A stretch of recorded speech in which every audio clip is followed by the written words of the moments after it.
Welcome to Art Ed Radio, the podcast for art teachers. This show is produced by the Art of Education, and I'm your host, Tim Bogatz.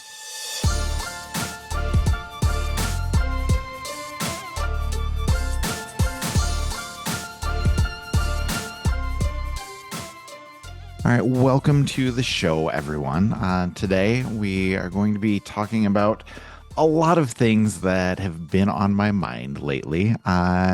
Just a little bit about technology, about kids focusing, about the intersection of, technology and focus, and how we can get our kids kind of combating that when they're in the art room. And joining me today is going to be Jen Leban. Jen, first of all, how are you? I'm doing okay. I'm doing all right. Good, good. I'm glad to hear that. I appreciate you joining me. And I guess I don't know exactly where to start because I feel like just have all of these things that I've been thinking about, reflecting on, and that's what we talk about on the podcast all the time Yeah. about, reflecting and learning and thinking about what we do. And so we're kind of there today. So anyway, thank you for joining me for a very unstructured podcast I, about all I the was things that are on my mind. I was thinking about the way that you described it, and you're like, and like technology and kids' motivation, and it's really we're talking about the attention economy today. So if we Oh, want to that sound very I was going to say scholarly, thank you for succinctly putting that together for yes, me. I yes, appreciate that's what we're that. talking about Yeah, today. cool. Well, I have a few questions for you, but first I would just kind of want to put all of my thoughts out there. So I don't know if we want to call this a brain dump or what it might be, but I want to just share some of the things that have been on my mind, and I would love you to just react to any of it that kind of piques your interest, if that Just sounds say the all first right. word that comes to your mind. Yeah. Oh, no, but I've just been thinking about how, there's so many demands on our attention, the attention economy, like you said. Mhm. And when, everything is happening at once, we're trying to pay attention to everything. And when we try Yeah. and do everything, it makes it really difficult to focus on any one thing. Yeah. And if we can't focus on something, we can't get good at it. And I think maybe the big issue here that I see in art rooms is that if kids can't get good at something right away, they think it's not worth trying at Yep. all. This is Yeah. true. And so like if there's not immediate mastery, they're like, no, just not worth our time. And when that's happening, we're constantly trying to find stimulation when we're always overstimulated, always going a million places at once, but not focusing on anything, not doing anything fulfilling. Mhm. And just thinking about this where it goes in the art room, like we don't take time to synthesize ideas, put ideas together because we're not taking the time to think deeply about anything. Okay, we're not able to generate ideas or evaluate ideas because our attention is always being split in all these different directions. And I think there's we talk about flow state when it comes to creativity, and it's Yep. so hard to get there because we're never focused for long enough, and we never really immerse ourselves deeply with like any topics or any ideas. So anyway, that's a lot of stuff, but I would appreciate any thoughts you have on any of those things. I'm gonna pull my inner curmudgeon out of my pocket Oh and my gosh, usually that's my job on the podcast. So yes, I'm gonna please. blame it on email because when On I started, email. well, okay, let me explain. When I started in the art room, like email was just a thing. That's how old I am, like it existed, I but was it gonna wasn't say the I've lived main. this as well. Yes, Yes. it wasn't the main form of communication. So when I Right. first started, I would get to school, go down to my classroom, get things set up for the day. So unless the big overhead announcements came on and said, like, Mrs. Liebman, well, at the time, Mrs. Miller, come to the main office. Yeah. The world was cool, and it was just me and my art room and thinking about what I was Yes. doing. There Yep. was no other distraction. And during the first three class periods of the day, until I had a plan period, it was just me. Like, I'd write a note on a post-it, like, oh, make 20 copies of this when you get to your break, or leave a Hmm. note, ask Marlene, the secretary, about your art order when you get up there, and I'd have like a little list. So then I'd get to my plan period. And I'd be like, okay, I got to go up to the main office. I got to make copies. I got to ask this. I got to put this note in this teacher's mailbox for, like that was how I communicated. So I could only Right. communicate during that plan period time of 40 minutes or whatever. And then that was it. I was back down in my room. There was no like, I'm sitting here for a second. Let me open up my email. So that's that whole like, things are sucking our attention away and the whole, Yes. attention economy is that it's so hard to focus on one thing because there are so many things, let alone all the students going, Mrs. Laban, Mrs. Laban, Mrs. Laban at the Right. same time. Like there's so much drawing your attention. It's an impossible task. So yes, I noticed a huge change when we stopped doing like teacher mailboxes. I mean, they still exist, but like you're lucky if you check that once a day. It's the Right. opposite now. So Right. And now yes, you're constantly I blame sending email. emails or sending texts. Well, and I 2 points that come into my mind as you're saying that. Number one, like all of our distractions are the same place that we do all of our work. Yeah. So Hmm. every time we go to our email, Instagram and YouTube and whatever games are literally a click away, and it's Hmm. so easy to be like, this work isn't fun. Let's do something fun. And Yes. the second part of that is our kids don't know any different. They did not live back when, the screens were not prevalent. They don't know what it's like to not No. have a device in front of them for Yeah. most of their time. And so that makes it really, really different. And I guess my question is like, how does that affect us as teachers? Like, if we have to pay attention to so many different things, not only the technology, but the kids in our classroom and all of the distractions that come with that and all of the distractions that they have, like, Hmm. can we really like focus on our classroom? I'm I'm gonna go short answer I'm gonna go with is no. Like something has to give at a certain point, but like I don't know, the struggle is real. So Yes. so so Tim, you had given me a link to an article that you read called Continuous Partial Attention, and I read through it Oh, and yeah. I actually like made a note that in the article they talked about how our brain goes into this like always in crisis mode, like we're constantly in fight or flight because Yes. we don't know like which of the emails we're getting or which of the notifications on our phone that are dinging is a tiger or something really important. Yes. Like I'm Yes. I'm not gonna lie, I don't subscribe to the New York Times, but I get like their daily digests or whatever, and Okay. I get these ones that at the beginning say breaking news, and every time I see one that says breaking news, my heart goes like, like what's happened now? And I'm like, oh my God, I need to like send those to spam because I've realized what those are. It's giving you Yes. that fight or flight, like, oh, this is the type. Like if you Yep. see an email from your principal, and I don't know if your brain is like mine, you immediately go, oh, I'm in trouble. Um, but like, so it's so hard for our brains to determine like what's worth giving my attention to and what's just a fly that I Because can swat. That's yeah, not a big deal. everything seems important, Yeah. and especially when they put breaking news on Yes. every single article that comes out, it's really tough Oh, to differentiate and really tough to figure out what is actually important. And I guess for that concept of continuous partial attention, it's like multitasking but without actually focusing on anything, if I can just summarize it really yeah. quickly. And like multitasking, when that first came about, it's the idea of like doing the dishes while listening to a podcast, or Hmm. doing something that is kind of mindless, something that Yes. doesn't take a lot of thought, while doing something that is actually knocking things off your to-do list. Eating lunch while grading papers would be a great example of what we do in the classroom.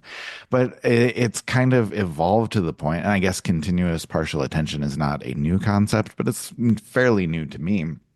But it's just kind of stating that we've evolved into thinking that we're multitasking, but really just kind of half-heartedly doing all of the different things at once. Yeah. We're continuously having our attention split. We're not focusing, and even though we feel like we're multitasking, we're just doing a bad job at everything. No, I think the research that I've seen like kind of shows that yeah, you're not. we think we're doing well, but we're really not. And like I've also thought a lot about like task switching and like Yeah. I know from my brain the amount of time it takes. Like if I get interrupted while I'm typing something or something, like the time it takes me to get back into that like sometimes like state of flow is Hmm. it's insane. Like if my head goes squirrel and I get like distracted, like to get it's very much like, wait, what was I doing? Like I was trying to find this thing Yeah. in my Yeah. files and I completely forgot what the thing was I was looking for because Yeah. I just got Absolutely. so like everything is so fleeting and doesn't I don't know. I used to chalk it up to like, oh, I'm getting older and I can't, but I'm getting a little skeptical now. I'm like, But wait, honestly, like it is something that is almost beyond your control, like just yeah. with all of the demands on your attention. Okay, I want to ask you though, like we also had talked off air about I think it was called The Disengaged Teen that Hmm. you were reading. Can you talk a little Yeah. bit about that and kind of give that some context as far as what we're talking about here? So interestingly enough, if we were talking about the attention economy. I really like this podcast um, called Your Undivided Attention, and it's a lot of time about technology, and they will talk about educational topics. And the latest one was rethinking school in the age of AI, and they were interviewing an author. And full disclosure, I have not read her book. This is just Okay, me giving you the story back of the interview that I heard with her, and I have a basic summary. So I can't, gotcha. I'm not vetting that any of her stuff, because God forbid we come back later and find out it's bad. But only because I was a fan of, do you know Jonathan Haidt and the Anxious Generation? That book was I a big thing. do. And Yes. then like the data behind it, now we found it's kind of sketchy. Like when it first came Yes. out, I was like, this sounds really good. And then I learned more and I was like, oh, I don't know about it. So I'm hesitant to like, we all need to read this book because No, it that's could be, fair, but yeah, also I want to be fair here. we're Yeah. kind of processing things in real time, and Yeah. that is something that has made you think. So I am processing in real time. Yeah. let's talk And about what it's making you think about. But in this book, she was talking about the current state of teaching, which since, the advent of COVID, things are vastly, vastly different. And the four learning modes or like learning personalities of students. And she says that a lot of students nowadays, they're passengers. They're sitting there waiting for the day to get over, doing the thing, turn it in, and which is it comes back to the whole thing with like AI, and that's why kids are just kind of like trying to check the box and get the job done and, the Yes. game of school or whatever. Yep. But then within those groups, you have kids that are the achievers and the overachievers. And what's happening is they're trying so hard to do well and to do really well that it's creating this like all the anxiety and the like perfectionism and like issues. And then we have the other kids that are the resistors and they don't want to do anything and they're going to dig their heels in and they're going to cause problems and, but Hmm. she almost said like, the resistors are the kids that you should really be listening to because they're giving you the information. They're telling you, like, we don't like this. Hmm. This is terrible. We need to Yeah. change things, where the other And kids are content to just sit there. Yeah. you feel like they're complaining, but really they may be offering you They're giving you some important information. information. Yeah. Yeah. So she did bring up this fourth, uh, I don't know what we would call it, like a personality or whatever in kids that we should, this is her goal, is that we should be finding these explorers and changing our kids from being resistors and passengers and achievers to explorers and just being curious and wanting to learn more. And I was like, okay, this is great, but what do we do? Like, what's the concrete, like, what's the takeaways and what should we be doing about it? What are the strategies, And so she said the importance of following teens' interests and advocating for making learning, more relevant and connecting Right. schoolwork to real life experiences. It made me think about project-based learning. So honestly, like, in the end, all of these things, being equal, it's nothing new or earth-shattering or different from what we were kind of trying to do before. Like making Hmm. curriculum relevant is always really important. Making things Yes. interesting to kids, always been really important. These are Yes. not new concepts to us, but it did make me think about just the strength of the arts in general. Like, this is stuff that we already do, or this is stuff we could already be doing in art. I mean, you can Hmm. always make your life harder, like for real. But like art teachers already do like project-based learning. We already do Yeah. performance-based learning. We're not asking kids to write papers, and Hmm. therefore kids are going to chat GPT. We are doing things that require them to in theory, hopefully, think a little bit deeper to be constructing and building and creating from conceptual ideas or using their critical thinking and all those things. So I don't know. It just makes me think it puts art teachers in a unique position to really support those goals of Yeah. working towards students' interests, connecting schoolwork to real life experiences and applications. So that's going to be maybe a little bit harder for art teachers because you're like, when am I going to use drawing perspective, or things like that? Like you're going to have to like, well, okay. Or you're going to have to think about it a little differently, like maybe our goal isn't teaching perspective. It's, Well, you I know, have some big thoughts on teaching I know you perspective do, which is why I went there. and Yeah. what a waste of time it is. But we can save those for another discussion. That's another podcast. Okay, so I want to ask you, when you bring up things like project-based learning and, just thinking deeply, synthesizing ideas, all of that, Mm-hmm. um, could we lean into that and, really focus on what the arts can do uniquely? Hmm. And can we do that without technology in our classroom? I guess is the question. Like, I don't want to feel like I'm attacking technology here, but like, Yeah. do we have to have tech in the art room? Like, should we have technology in the art room? Or do you think we should lean into, it's all of the hands-on learning, all of the project-based stuff that we can Hmm. do pretty creatively, pretty uniquely? Like, I mean, Hmm. I'm sure the answer is somewhere in between, but like, Yeah. what are your thoughts there?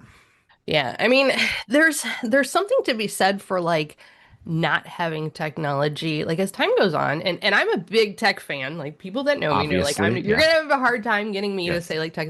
But as time goes on, I really do question the need for it with younger kids. I'm not Mhm. 100% sure that it is. And then when it comes to like AI and stuff, I don't even know that that's something that is appropriate for, I mean, dare I say even like middle school because if you I'm having trouble articulating this, but we, meaning adults, we use AI in theory in the best way possible, like to help review ideas we already have or revise writing that we already done, or we Yeah, have the foundation. We yep, or have the just to basics. help us with concepts that we already know about, or, Yes.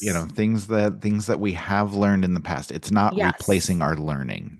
Yes. That's actually a really good way of saying that. And I worry that with pushing it towards younger kids, it's taking that away and they don't have that foundation and it just becomes this like I'm gonna, click a button and it's done for me, and I don't have the knowledge behind it or the know-how and the critical thinking, which Yeah. is so weird because I go back and forth between like, think about the dawn of the one-to-one, initiatives with Chromebooks and Right. things like that. And teachers were freaking out because, oh, I can't give a multiple choice test anymore. I can't do that because kids are just going to Google the answers. And the result of that was just like, well, maybe we shouldn't be giving tests where you just Google the answers. We're just Yeah, asking them to maybe we should memorize be facts. Yeah. maybe we should be writing better questions. Maybe that's the problem. So now that we're coming across this, like, well, we can't have kids write papers because ChatGPT. Well, maybe we shouldn't be having them write papers then. Maybe that's I mean, and I'm not, and I really want to make sure this comes across right. I'm not like saying that learning how to read and write and like the power of language isn't vastly important because it is. But Yes. the way that we do it, I think we need to change that. And the way we evaluate it needs to be different and we need to change that. Maybe students need to explain things verbally in Yeah. person rather Or than maybe write by hand, or or write by hand. But also like maybe you demonstrate your learning in other modes, such as the arts, and you create an artwork and you have to explain the artwork, whether you write it out by hand or you tell me about your artwork in order to, express your communication or your evidence of understanding of the curricular concepts. Yeah. No, no, I know exactly where you're coming from. And I guess the other topic that I want to bring up that you brought up a couple times is just Hmm. AI. And Hmm. just thinking about artificial intelligence in relation to the art room, Yeah. a few questions come to mind. So again, if I can ask a couple things and just have you Sure. respond wherever you want. What does, AI generated art, like what does that teach our students about originality? And, what do kids need to know about biases that are embedded in those systems and how they were trained and how they were put together? And if we are going to have AI in our curriculum, how do we still help our students critique it? And how do we help them Yeah. create original stuff and not just consume, not just be on the receiving end of whatever AI is putting out there? Like, how do we deal with that? Yeah. That's a great question. And I think a lot of the questions that you brought up are also like the answers because like we need to talk to our students about, Yeah. how AI can give us biased images or how it sucks away the originality or where it's drawing the information from and how it works. Those are all things that need to be discussed and talked about. And I don't know that any of us really have the right answer yet because we're still kind of in this wild west of of AI. Yeah. I know that anytime I've asked AI to do a picture for me and it's got humans in it, it always looks weird and they've got extra fingers and they've got things. So in some sense, we're still in a place where like it's hard to get like good AI. I don't know. But that doesn't mean it's safe or we shouldn't be thinking about that moving forward. Like I think there's a place for it. And this is just my opinion. It's just here's what Jen thinks. Um, like when you use AI in the classroom, I think it becomes more of a like a process versus product thing. Like you can use it as a tool as part of the process for, in my opinion, and it's a thing. But your end product shouldn't be like this picture that I can just it's not AI-able that I can just like make it. Like the way that Yeah. you don't want to Google an answer. Like it should still Mhm. be like there's a place for it, but it's not the final product. But at the same time, like let's talk about contemporary art and like there are artists that do just make things with AI. But I mean, there's also you could have a urinal and call it art too. Yeah. Yeah. So there's the thing about art is they're always going to challenge whatever it is that you say. So that's, Yeah, exactly. there is no right answer. No, that's very true. And, Yes. that might be a fun discussion right there. Like we've had ready-mades for over a Yes. century and Hmm. like isn't AI art just a ready-made? Like, That's a good question. again, there are so many things that we could talk about, so many avenues that we could go down. So let's do this, Jen. Let's wrap it up here. And Okay. then since you are in charge of the Art of Ed community, can we maybe continue this discussion in the community when this episode comes out? Would that be all right? I I think the question is AI art a ready-made? I All love right. that question so much. So yes. Okay, okay, that sounds good. So we can figure out exactly how that's going to go. But until then, Jen, thank you so much for joining me, talking through some very vague ideas. Yeah. But it's been really fun to kind of process this with you, and I appreciate your perspective. I'm happy to spout my weird opinions anytime. All right, thank you so much to Jen for coming on and just kind of talking through all of those ideas with me, like I said. And, if you're listening to this, I would encourage you to think along those same lines. Like is technology getting in the way of creativity? Is it getting in the way of focusing? Is it getting in the way of how you want your kids to make art? And if the answer is yes, like how do we remedy that?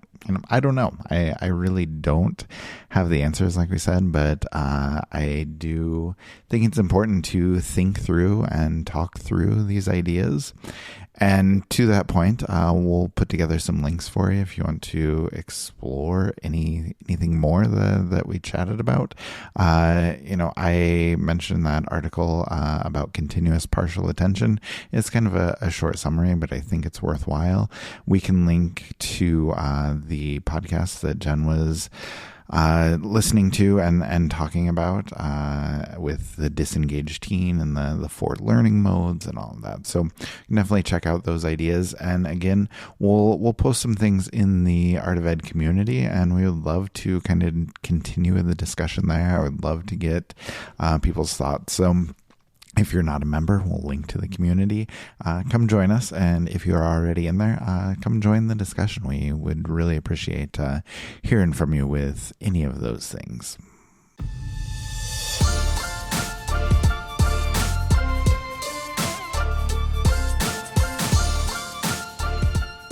Art Ed Radio is produced by The Art of Education with audio engineering from Michael Crocker. Please be sure to subscribe so we can join you again. And if you are really enjoying this show, please go over to Apple Podcasts or Spotify or wherever you listen. Give us a 5-star rating and maybe even leave us a review. Okay, come talk to us in the Art of Ed community. And we are just a couple weeks away from the June mailbag. So if you have any questions for the summertime, we would love to hear them. Email Timothy Bogantz at theartofeducation.edu with any questions you might have. We're looking forward to reading them and hopefully answering them in the mailbag in a couple weeks.